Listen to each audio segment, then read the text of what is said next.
Bonjour à tous, on commence cette revue de presse en France avec le journal L'Équipe. Et c'est l'actualité de l'Olympique de Marseille qui en fait la une ce matin.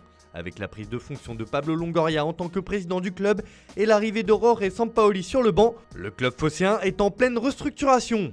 Il était une fois la révolution, s'en amuse même le quotidien sportif. Alors que l'OM est actuellement 5ème de Ligue 1, le club veut absolument se qualifier pour l'Europa League la saison prochaine. Sauf que l'effectif n'aura sans doute rien à voir. En effet, près d'une dizaine de joueurs devraient quitter l'OM cet été.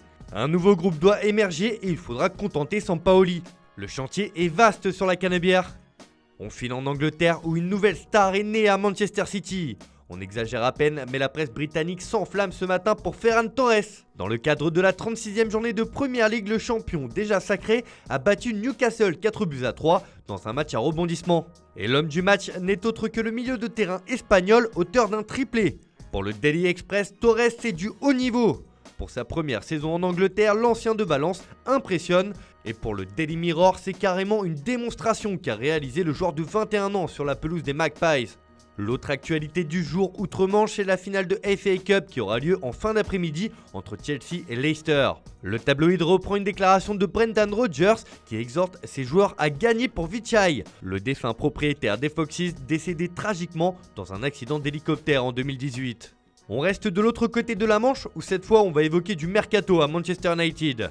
Comme nous l'apprend le Daily Mirror, les Red Devils cherchent à se renforcer en défense. Et un joueur aurait tapé dans l'œil d'Ole Gunnar Solskjaer. D'après les informations du tabloïd, United voudrait s'offrir une star du Real Madrid pour un peu plus de 46 millions d'euros. Et il s'agirait de Raphaël Varane, qui aurait exprimé des envies d'ailleurs. Une information reprise également par le Daily Star qui confirme que l'entraîneur mancunien veut le champion du monde 2018. Mais si l'actuel deuxième de Première Ligue n'arrive pas à ses fins dans ce dossier, il pourrait se lancer à l'assaut d'un autre Français. Comme nous l'apprend Estadio Deportivo ce matin, les Red Devils sont venus au renseignement pour Jules Koundé du Séville FC. Le club andalou a déjà fixé le prix de son défenseur, 65 millions d'euros. Les enchères ne font que commencer. On file en Espagne justement où l'avenir de Zinedine Zidane est sur toutes les lèvres ces dernières semaines. En pleine course pour le titre en Liga, le Français laisse planer le doute sur ses intentions pour la saison prochaine. En effet, Zidane serait fatigué et usé de son expérience sur le banc madrilène, même si son contrat court jusqu'en 2022. Si celui qui a tout remporté avec la Casablanca ces dernières années venait à claquer la porte cet été, la direction madrilène tient déjà son remplaçant selon Marca. Et ce serait Raúl, une autre légende des merengues. Comme l'annonce le quotidien madrilène, l'ancien attaquant ferait figure d'alternative à Zidane. Il est le favori pour occuper le banc si Zidane ne continue pas. Il est prêt à faire le grand saut et connaît déjà sa première expérience sur un banc avec la Castilla en 2ème division. D'ailleurs, le Parisien dans ses pages intérieures nous apprend que le destin de Zidane au Real pourrait être lié à celui de Kylian Mbappé. L'avenir du coach français et du joueur parisien pourrait être conditionné à l'arrivée ou non de l'attaquant au Real Madrid. L'objectif de la direction est de conserver Zidane pour attirer Mbappé. Les prochaines semaines s'annoncent intenses au Real. De son côté, le FC Barcelone commence à dessiner les contours de son effectif pour la saison prochaine. Comme l'indique Sport dans son édition du jour, le club catalan devrait boucler rapidement le recrutement de 2 attaquants. Sans grande surprise, il s'agirait de Sergio Agüero et Memphis Depay. Les 2 attaquants qui arriveront gratuitement renforceront l'équipe blaugrana la saison prochaine. Ce sont 2 profils différents qui se complètent et Koeman a déjà donné son accord à leur arrivée.